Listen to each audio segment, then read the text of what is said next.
અહીંયા સુખદેવજી મહારાજનું ગંગાના પવિત્ર તટ પર દિવ્ય આગમન થયું. સુખદેવજી મહારાજ ના ચરણોમાં પરીક્ષિત રાજા કોટી કોટી વંદન કરે છે અને કરેલા કર્મનો પસ્તાવો.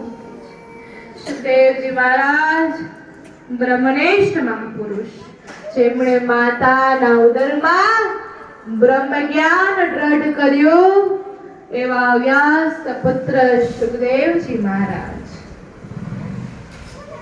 પૂર્વે એકવાર કૈલાસમાં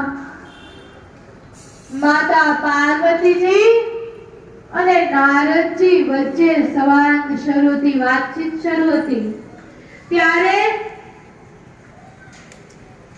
કૈલાસમાં નારદજી પાર્વતીજીને કહે કે માં, તમને ખબર છે કે મારા બાપજી એના ગળામાં જે મુંડ